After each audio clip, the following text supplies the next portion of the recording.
ഹയ മംഗല്യോത്സവ് 2025 2.5% മുതൽ പണിക്കൂലിയിൽ വിവാഹാഭരണങ്ങളുടെ അതിവിശിഷ്ടമായ ശേഖരം. Haya gold and diamonds, Wandoor and Elankur. മാസം തോറും 1000 രൂപ മുതൽ തവണകളായി അടച്ച് സ്വർണം സ്വന്തമാക്കാം.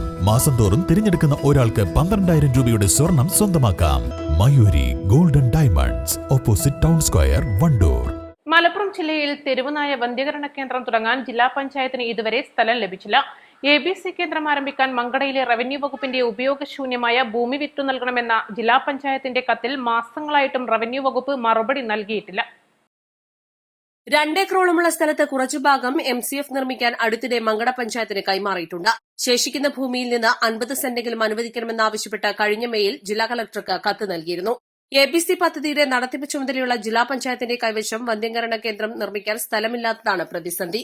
ഇത് മറികടക്കാൻ റവന്യൂ വകുപ്പിന്റെ കൈവശം ജില്ലയിലെ വിവിധയിടങ്ങളിലായി ഒഴിഞ്ഞുകിടക്കുന്ന ഭൂമികളിലൊന്ന് അനുവദിക്കണമെന്നാവശ്യപ്പെട്ട് പലതവണ നിവേദനങ്ങൾ നൽകിയെങ്കിലും പരിഗണിക്കപ്പെട്ടിട്ടില്ല. നേരത്തെ ചീക്കോടിൽ റവന്യൂ വകുപ്പിന്റെ 1 ഏക്കർ ഭൂമി അനുയോജ്യമാണെന്ന് പരിശോധനയിൽ കണ്ടെത്തിയെങ്കിലും ഭൂമിയിലേക്കുള്ള വഴി കേസിൽപ്പെട്ട് കിടന്നതോടെ ഇത് ലഭിച്ചില്ല. കീഴാറ്റൂർ മുതുകുരിശിയിൽ എസ്റ്റേറ്റ് മേഖലയോട് ചേർന്ന റവന്യൂ ഭൂമിയും പരിഗണിച്ചെങ്കിലും ലഭിച്ചില്ല. സംസ്ഥാനത്ത് വന്ധ്യകരണത്തിനുള്ള ABC കേന്ദ്രമില്ലാത്ത ഏക ജില്ല കൂടിയാണ് മലപ്പുറം.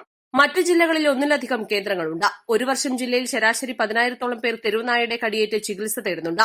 ഗുരുതര പരിക്കേറ്റ കുട്ടികൾ ഉൾപ്പെടെയുണ്ട്. പെരുവള്ളൂരിൽ പേവിഷബാധയേറ്റ് പെൺകുട്ടി മരിക്കുകയും ചെയ്തിരുന്നു. തെരുവുനായകളുടെ അനിയന്ത്രിതമായ പ്രജനനം തടയുന്നതിനായി 2016-ലാണ് തദ്ദേശ സ്ഥാപനങ്ങൾ മുഖേന അനിമൽ ബർത്ത് കൺട്രോൾ പദ്ധതിക്ക് തുടക്കമിട്ടത്. 2016-ൽ കുടുംബശ്രീക്കായിരുന്നു തെരുവുനായകളെ വന്ധ്യീകരിക്കാനുള്ള ചുമതല നൽകിയിരുന്നത്. വൈദഗ്ധ്യമുള്ളവരെ നിയോഗിക്കണമെന്ന് ചൂണ്ടിക്കാട്ടി 2021-ൽ ഹൈക്കോടതി കുടുംബശ്രീയെ വിലക്കി. 3307 നായ്ക്കളെയാണ് 5 വർഷത്തിനിടെ ABC പദ്ധതിക്ക് കീഴിൽ വന്ധ്യീകരിച്ചത്. മങ്കടയിലെ റവന്യൂ ഭൂമി ABC കേന്ദ്രത്തിനായി അനുവദിക്കണമെന്നാവശ്യപ്പെട്ട് കത്ത് നൽകിയിട്ടുണ്ടെങ്കിലും ഇതുവരെ മറുപടി ലഭിച്ചില്ലെന്ന് ജില്ലാ മൃഗസംരക്ഷണ വകുപ്പ് അധികൃതർ പറയുന്നു. കഴിഞ്ഞ കോവിഡ് കാലഘട്ടത്തിന് ശേഷമാണ് ജില്ലയിലെ പ്രധാന ടൌണുകളിൽ ഉൾപ്പെടെ തെരുവുനായകൾ വ്യാപിച്ചത്. ജനം പുറത്തിറങ്ങാതിരുന്ന ഈ സമയത്ത് വ്യാപകമായ തെരുവുനായകൾ പിന്നീട് ഇവിടങ്ങൾ കൈയടക്കുകയായിരുന്നു. കഴിഞ്ഞ ദിവസം മങ്കടയിൽ തെരുവുനായ ഓട്ടോയ്ക്ക് മുന്നിൽ ചാടിയതോടെ നിയന്ത്രണം വിട്ട ഓട്ടോ മറിഞ്ഞ് ഡ്രൈവർ മരിച്ചിരുന്നു. News desk east live. സ്വർണ്ണ വ്യാപാര രംഗത്ത് 30 വർഷത്തെ സേവന പാരമ്പര്യമുള്ള അലിസൺ ഗോൾഡ് ആൻഡ് ഡയമണ്ട്സിന്റെ നവീകരിച്ച പുതിയ ഔട്ട്ലെറ്റിനെ വീണ്ടും വണ്ടൂരിന് വേണ്ടി സമ്മാനിച്ചിരിക്കുന്നു. സംശുദ്ധ സ്വർണം, പരിശുദ്ധ സ്വർണം, അലിസൺ ഗോൾഡ് ആൻഡ് ഡയമണ്ട്സിലൂടെ. Lenora is different from others. Years of perfect stitching experience. Lenora linen, cotton cloth and stitching.